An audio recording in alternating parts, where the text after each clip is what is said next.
दीपदान यह एक एकांकी है।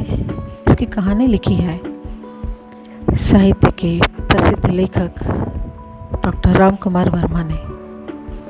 यह कहानी राजस्थान के उदयपुर के राजा से संबंधित है। कहानी में पात्रों का परिचय है। कुंवर उदय सिंह चित्तौड़ के स्वर्गीय महाराणा सांगा का सबसे छोटा पुत्र, राज्य का उत्तराधिकारी, आयु 14 वर्ष। चंदन ढाई माह का पन्ना का पुत्र, आयु 13 वर्ष। बनवीर महाराणा सांगा के भाई पृथ्वी सिंह का दासी पुत्र, आयु 32 वर्ष। कीरत झूठी पत्तल उठाने वाला बारी, आयु 40 वर्ष। पन्ना कुंवर उदय सिंह का संरक्षण करने वाली धाय चंदन की माँ, आयु 30 वर्ष। सोना रावल स्वरूप सिंह की अत्यंत रूपवती लड़की, कुंवर उदय सिंह के साथ खेलने वाली, आयु 16 वर्ष। शामली अंतःपुर की परिचारिका, आयु 28 वर्ष। यह काल था सन 1536 ईस्वी। समय इस एकांकी के रंगमंच का समय दिया है रात्रि का दूसरा प्रहर। यह जो कथा है, यह कथा चल रही है रात्रि का दूसरा प्रहर। स्थान कुंवर उदय सिंह का कक्ष, चित्तौड़। कक्ष में पूरी सजावट है। दरवाजों पर रेशमी पर्दे पड़े हैं। एक पार्श्व में उदय सिंह की शैया है। सिराने पन्ना के बैठने का स्थान है। नेपथ्य में नारियों की सम्मिलित नृत्य की ध्वनि, गान जो धीरे धीरे हल्का होता है। उदय सिंह दौड़ता हुआ आता है और पुकारता है, धाय माँ। पन्ना भीतर से आती हुई, क्या है कुंवर? अरे रात हो गई और तुमने अभी तक तलवार म्यान में नहीं रखी। उदय सिंह, धाय माँ देखो ना, कितनी सुंदर सुंदर लड़कियां नाच रही हैं। गीत गाती हुई तुलजा भवानी के सामने नाच रही है, चलो देखो ना। पन्ना, मैं नहीं देख सकूंगी लाल। उदय सिंह, नहीं धाय माँ, थोड़ी देर के लिए चलो ना। पन्ना, नहीं कुंवर, मुझे नाच देखना अच्छा नहीं लगता। उदय सिंह, क्यों अच्छा नहीं लगता? मैं तो नाचने वाली लड़कियों को बड़ी देर तक देखता रहा और वे भी मुझे बड़ी देर तक देखती रही। मैं कितना अच्छा हूँ। पन्ना, बहुत अच्छे हो। तुम तो चित्तौड़ के सूरज हो, महाराणा सांगा जी के छोटे कुंवर। सूरज की तरह तुम्हारा उदय हुआ है, तभी तो तुम्हारा नाम कुंवर उदय सिंह रखा गया है। उदय सिंह हंसकर, अच्छा यह बात है, पर क्या रात में भी सूरज का उदय होता है? मैं तो रात में भी हंसता खेलता हूँ। पन्ना, दिन में तो चित्तौड़ के सूरज हो कुंवर, और रात में तुम राजवंश के दीपक हो, महाराणा सांगा के कुल दीपक। उदय सिंह, कुल दीपक, कहीं मुझे दान न कर देना। धाय माँ, वे नाचने वाली लड़कियां तुलजा भवानी की पूजा में दीपदान करके ही नाच रही हैं। वे दीपक छोटे से कुंड में कैसे नाचते हैं, मचले हुए स्वर में। चलो न धाय माँ, तुम उनका दीपदान देख लो। जिस तरह उनके दीपक नाचते हैं उसी तरह से वे भी नाच रही हैं।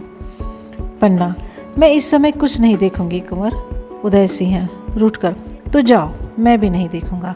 मैं उदय सिंह भी नहीं बनूंगा और कुल दीपक भी नहीं, मैं कुछ भी नहीं बनूंगा। पन्ना, रूठ गए कुंवर, रूठने से राजवंश नहीं चलते। देखो तुम्हारे कपड़ों पर धूल छा रही है। दिन भर तुम तलवार का खेल खेलते रहे, थक गए होंगे। जाओ सो जाओ, मैं तुम्हारी तलवार अलग रख दूंगी। उदय सिंह रूठे हुए स्वर में, मैं तलवार के साथ ही सो जाऊंगा। पन्ना, अभी वह समय नहीं आया कुंवर, चित्तौड़ की रक्षा में तुम्हें तलवार के साथ ही सोना पड़ेगा। उदय सिंह, मैं तुम्हें तलवार से डर लगता है। पन्ना, तलवार से डर? चित्तौड़ में तलवार से कोई नहीं डरता कुंवर। जैसे लता में फूल खिलते हैं, वैसे ही यहाँ वीरों के हाथों में तलवार खिलती है। उदय सिंह, अब मेरा मन बहलाने लगी। तुम नाच देखने नहीं चलती तो मैं अकेला ही चला जाऊंगा। मैं जाता हूँ। और वह उठकर जाने के लिए खड़ा होता है। पन्ना, नहीं कुंवर, तुम कभी रात में अकेले नहीं जाओगे। चारों तरफ जहरीले सर्प घूम रहे हैं, किसी भी समय तुम्हें डस सकते हैं। उदय सिंह, सर्प? कैसे सर्प? पन्ना, तुम नहीं समझोगे कुंवर। जाओ, सो जाओ, थक गए होंगे। भोजन के लिए मैं जगा लूँगी। उदय सिंह, नहीं माँ, आज मैं न भोजन करूँगा और न ही अपनी सैया पर ही सोऊंगा। पन्ना, सुनो सुनो कुंवर। पन्ना, चले गए। कुंवर का रूठना भी मुझे अच्छा लगता है, मना लूँगी। नाच गान, दीपदान, इसी तरह चित्तौड़ की रक्षा होगी। चित्तौड़ में यह बहुत कुछ हो चुका, बहुत हो चुका। अब तो बनवीर का राज्य है। सोना, धाई माँ को प्रणाम। पन्ना, कौन? सोना, मैं हूँ सोना, रावल की स्वरूप सिंह की लड़की। कुंवर जी कहाँ हैं? पन्ना, वे थक गए, सोना चाहते हैं। सोना, सोना चाहते हैं तो मैं भी सोना हूँ। पन्ना, चुप रहो सोना, कुंवर जी रूठ कर चले गए हैं। तुम लोग कुंवर को नाच गाने की ओर खींचना चाहती हो। सोना, क्या तुलजा भवानी के सामने नाचना कोई बुरी बात है? आज हम लोगों ने दीपदान किया है और मन भर नाचा, यूँ नाचती है। कुंवर जी भी तो बड़ी देर तक हमारा नाच देखते रहे। मैं भी उनको देखकर बहुत नाची। उनका हमारा नाच बहुत अच्छा लगा, बहुत अच्छा। देखो पैरों की यह ताल। बस सोना, अगर तू रावल जी की लड़की ना होती ना तो कटार भोग देती, कटार। धाई माँ, तुमने उदय सिंह के सामने तो अपने पुत्र चंदन को भी भुला दिया। रहने दे, जानती नहीं बनवीर का राज्य है। सोना, ओहो बनवीर, उन्हें भी महाराजा बनवीर कहो। हमारे लिए वे भी एक रेशम की झूल लाए थे। उसे सिर पर ओढ़कर नाचने से ऐसा लगता था जैसे मकड़ी के जाले की आर पार चंद्रमा की किरणें थिरक रही हो। हाँ। पन्ना, बहुत नाचती हो। बनवीर की तुम पर बड़ी कृपा है। सोना, द्रौपदी की चीर की तरह। आज प्रातःकाल उन्होंने मुझे बुलाया और कहा, धाई माँ, तुम बुरा तो नहीं मानोगी? मैं क्यों बुरा मानूंगी? सोना, उन्होंने कहा, महल में धाई माँ अरावली पहाड़ बनकर बैठ गई है। अरावली पहाड़ तो तुम लोग बनास नदी बनकर बहो ना, खूब नाचो गाओ। यह आज कोई उत्सव का दिन नहीं था। फिर भी उन्होंने कहा, मेरे बनवाए हुए मयूर पंख कुंड में दीपदान करो। मयूर पक्ष कुंड में दीपदान करो। मालूम हो जैसे मेघ पानी हो गए हों और बिजलियाँ टुकड़े टुकड़े हो गई हों। पन्ना, बड़ी उमंग में हो आज। सोना, दीपकों के साथ उमंग भी लौ देने लगी है धाई माँ। सारा जीवन एक दीपावली की तरह त्योहार बन गया है। पन्ना, तो यही त्योहार मना रही हो तुम? सोना, मैं ही क्या, सारे नगरवासी त्योहार मना रहे हैं। नहीं मना रही हो बस तुम। धाई माँ, तुम पहाड़ बनने से क्या होगा? राजमहल पर बोझ बनकर रह जाओगे। बोझ? और नदी बनो तो तुम्हारा बहता हुआ बोझ पत्थर भी सिर पर धारण करेंगे। आनंद और मंगल तुम्हारे किनारे होंगे। जीवन का प्रवाह होगा, उमंग की लहरें होंगी। उठने में गीत गाएंगे, गिरने में नाच नाचेंगे।